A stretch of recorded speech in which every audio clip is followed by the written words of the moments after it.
I never expected gratitude. I didn't do it for that. When my parents started getting older, I stepped up because I thought it was the right thing to do. I was the youngest, the quiet one, the one everyone assumed would never leave home. My brother, Ethan, was the golden boy, always chasing money, women, and deals. He moved to another state, barely called, but he was still the favorite. That didn't matter to me. I didn't care about being the favorite. I cared about Mom's arthritis getting worse. I cared about Dad's blood pressure. I drove them to appointments. I refilled their medications. I paid for groceries when their checks didn't stretch far enough. I even picked up extra shifts at the warehouse just to make sure they never went without. I thought we were a team, me and them, and I thought they knew I was all they had. I never once asked them for anything. I lived in their basement for years, quietly saving up, never resenting them, not really, even when I had to cancel dates or skip holidays with friends just to stay home and take care of things. It all changed the day I came home and saw Ethan's BMW in the driveway. I knew something was up. He only came around when he wanted something. I walked in, and there they were, laughing like he never left them hanging for months at a time. Mom turned to me and said, "Look who finally came to visit." Like I should be excited. I forced a smile. Ethan hugged me like nothing had happened and said, "Still working that job? You're a loyal one." It felt like a slap. Later that night, I overheard them in the kitchen. "Are you sure you want to do this?" Mom asked Dad. "It's our legacy," Dad replied. "It should stay in the right hands." I felt a chill.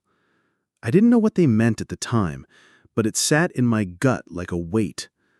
A week later, I found the documents in Dad's office drawer while cleaning. Legal papers. A property transfer.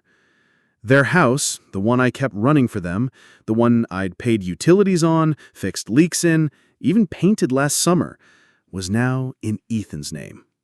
Not just the house, their savings account too. Everything. Signed, notarized, official.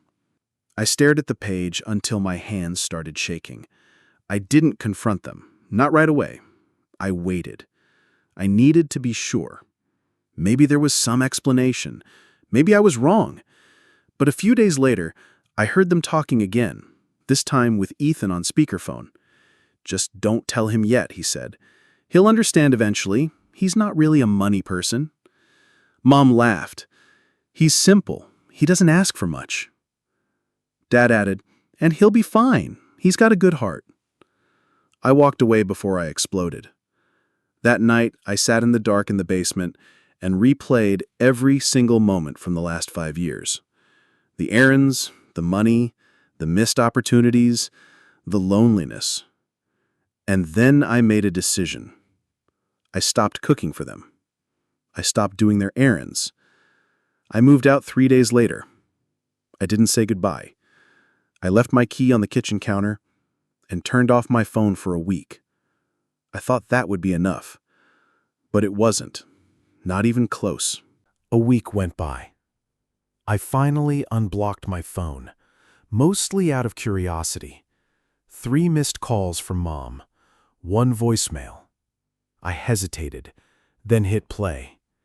Her voice came through soft and familiar. "Sweetheart, we just wanted to talk. You haven't been around. We need to pay the credit card bill, and the money's kinda tight. Can you call us back?" I stared at the screen, expressionless. That voice used to bring me comfort. Now it felt like a trap, like honey hiding a hook. I didn't call back. I didn't even flinch. For the first time in years, I felt peace. No running errands, no being berated, no quiet guilt trips from Dad, no fake affection from Mom when she needed me. Just silence. Pure silence. Then the texts started. Ethan, my brother, wrote, "Hey, I think you're overreacting. Mom and Dad aren't doing great. Maybe act like an adult and talk to them." That made me laugh, bitterly. Adult. I'd been the adult since I was 20, when they stopped working and leaned on me like I owed them something. Ethan was the golden boy, the son who dropped by with gifts and selfies for Facebook, while I was driving them to clinics and buying their groceries. He didn't even ask why I was gone, just assumed I was being dramatic. I ignored him. A couple days later, another voicemail, this time from Dad. "We don't know what's wrong with you, son. You're being disrespectful. You always were sensitive, but this is childish." I paused the message halfway. Childish? After everything? They didn't want an explanation. They wanted me to feel guilty again. But something had snapped in me. I didn't owe them pain anymore. I didn't owe them anything. I blocked their numbers. I blocked Ethan. And I started planning something I never thought I'd do. Move far away. A new city, a new job, a new number. If they could erase me with a signature on a will, I could erase them from my life. 3 weeks later, I stood in an empty apartment in Denver. No furniture, no noise. Just me, a mattress, and a fridge full of frozen meals. And for the first time in a decade, I breathed. No more, "Can you come fix the sink at midnight?" No more guilt-ridden phone calls. No more pretending we were a loving family. Just silence. Glorious silence. I had already switched banks, changed my number, and gave my new address to no one. Ethan didn't know. Mom and Dad definitely didn't. I left no breadcrumbs. At work, people asked me why I moved. I said it was time for a change. But deep down, I knew I was grieving something I never really had. Parents who truly cared. They weren't evil, but they were selfish. I was the good son, and they took full advantage. The thing that haunted me most? I would have kept giving. I wanted to give. But then they signed it all to Ethan. No explanation, no apology, just a betrayal with a lawyer's signature. One night, curiosity got the better of me. I made a fake Facebook profile, searched for Ethan. His page was full of pictures with Mom and Dad at their house, my old house. Caption, "Just a quiet dinner with the best parents in the world, heart." I almost laughed. The best parents? They didn't even tell me about the will. They just erased me. One of the pictures showed the family dog, the one I adopted, trained, and paid the vet bills for. I guess they kept him too. That one stung. I closed the tab and swore I'd never check again. But deep down, I wondered how long it would take before the money ran out, before they realized Ethan wasn't built for responsibility, before they remembered that I was the one who kept the lights on. I didn't wish them harm, but I wasn't going to save them again. Not this time. They made their choice. Now they could live with it. It happened sooner than I thought. Just 2 months after I disappeared, I got a voicemail from an unknown number. I played it once. It was Mom. Her voice trembled, the same way it did when she used to guilt-trip me. "Sweetheart, please. We don't know what's going on, but we really need your help. There's a problem with the credit card, and Ethan's been trying, but please call us back, please." I didn't call. I didn't even feel tempted. I saved the voicemail not out of sentiment, but as proof. Proof that they were exactly who I thought they were. Users. They didn't call to apologize. They didn't call to say they missed me. They called because they needed something. A few days later, I got an email from Ethan. "Hey, bro, I know you're upset, but we're all family. Things got complicated with the house. Can we talk?" I stared at the screen. The same guy who never lifted a finger while I cleaned up Mom's messes. The same guy who always made excuses. The same guy who smiled while signing the inheritance papers. Now he wanted to talk. I marked the email as spam. I went for a walk after that. Cold wind on my face, my hands shaking not from emotion, but freedom. I was done. I owed them nothing. I had given everything already. My 20s, my money, my weekends, my pride. They threw me away, and now they wanted to dig me back up like a spare battery. But I was drained. I wasn't their son anymore, just a name on a list of options. That same week, my phone buzzed again, a new number. I answered out of reflex.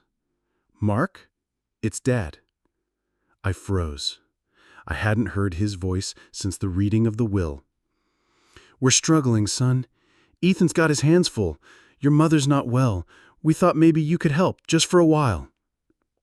For a moment, I almost caved. Then I remembered sitting alone in the hospital cafeteria after Mom's surgery while they celebrated Ethan's promotion. I remembered delivering their groceries through a snowstorm while they laughed with his fiancée on speaker. "No," I said calmly. "You'll need to figure it out." "Mark, wait." I hung up. Then I blocked the number. That was the last time I ever spoke to either of them. I didn't cry. I didn't second-guess it. I just sat on my balcony, looked at the stars, and smiled. They gave everything to Ethan. Now they could ask him to save them. I was out. 3 years have passed. Sometimes I wonder if they're still trying to call, if they're still hoping I'll come back and clean up the mess. But I never looked back. I moved across the country, changed my number, and bought a small place by the coast. Peaceful, quiet, mine. No more late-night emergency runs, no more begging for gratitude, just silence. I finally got the time to focus on my own business, something I'd always wanted but never had space for. Turns out, when you stop pouring yourself into people who don't value you, you start thriving. My health got better, my mind clearer. I made friends, real friends, people who didn't just want favors. I still remember the day I saw Ethan's name in the news. Apparently the house was foreclosed. Something about debt, unpaid taxes, lawsuits over Mom's credit cards. I laughed. Not out of cruelty, but from closure. It was the life they chose. They built it together, and they could deal with the consequences together. They tried to drag me down, but I walked away. I reclaimed my life. I remember Dad once told me, "Family always comes first." I believed it. I lived it, until I realized it only applied when I was the one giving. Not anymore. My last act of love was leaving. And if you ask me, that was the first time I ever truly loved myself. So when people ask me if I regret cutting off my family, I say no. I regret not doing it sooner. I regret thinking loyalty meant sacrifice. I regret mistaking guilt for love. But most of all, I regret that I ever thought I needed their approval. I didn't, and I never will again.